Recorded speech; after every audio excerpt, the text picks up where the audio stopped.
অনেকে অনেক রকম জনপ্রিয়তা দাবি করে, আমি কাউকে ছোট করছি না, করতেই পারে, কিন্তু দেশবাসী গণঅভ্যুত্থানের প্রধান শক্তি হিসাবে বিএনপিকে গ্রহণ করেছে।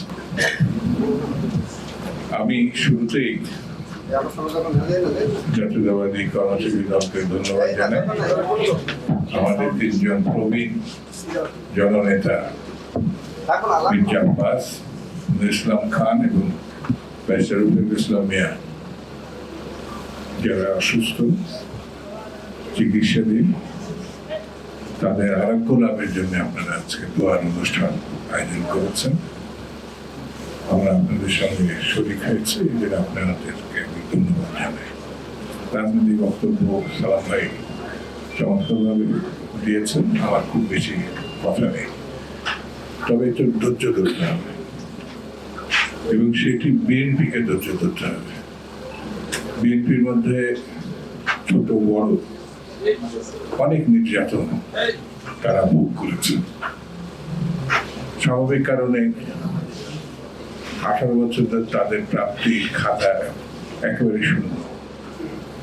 শুধু তারা তা না, তাদের পরিবারও ক্ষতিগ্রস্ত হয়েছে। যে ছেলেটি নিশ্চিতভাবেই চাকরি পাওয়ার কথা ছিল শেখ হাসিনার আমলে, সেটা সম্ভব হয় না, একবার দেয়নি।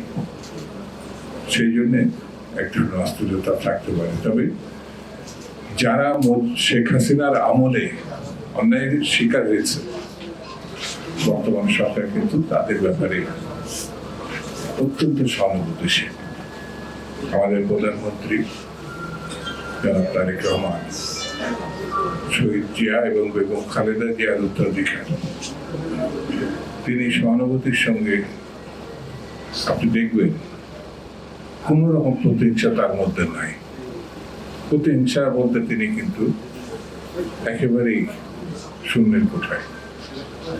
অথচ এই পরিবার যে প্রতিহিংসার শিকার হয়েছে, জনাব তারেক রহমান, বেগম খালেদা জিয়া, এই দুইজনের উপরে আজ জনাব শহীদ জিয়া রহমানের হত্যাই করা হয়েছে।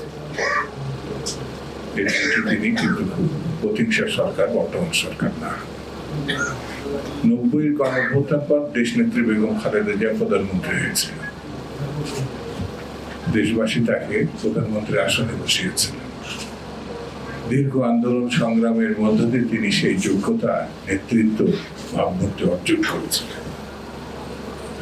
আর 18 বছরের আন্দোলন সংগ্রামের মধ্য দিয়ে গণঅভ্যুত্থানের পরে জনাব তারেক রহমান প্রধানমন্ত্রিত্ব আসনে বসেছে।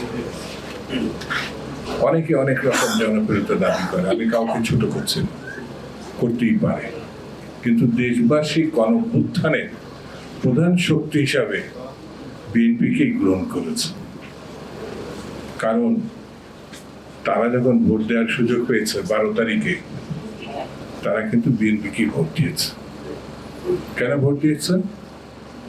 এই বিএনপি সুদীর্ঘ কাল দেশনেত্রী বেগম খালেদা জিয়া এবং সমাপ্তির রেখা আন্দোলন যিনি টেনেছেন, তিনি জনাব তারেক রহমান।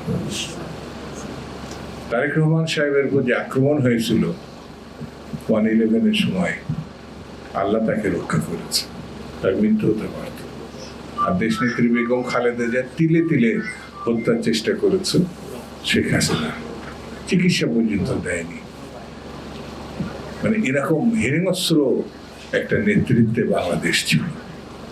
সেই জন্য আমরা এই হিংস্র বাংলাদেশটাকে গণতান্ত্রিক বাংলাদেশে রূপান্তর করতে চাই।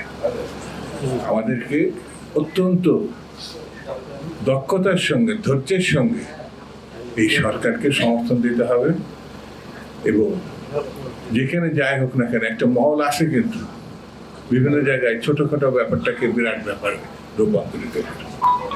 সেই জায়গাটাগুলো আমাদের নজর রাখতে হবে, যেন ওরকম বিশৃঙ্খলা না হয়। এই যে যেটা সালাম ভাই বললেন, এটা তো পার্টির দায়িত্ব।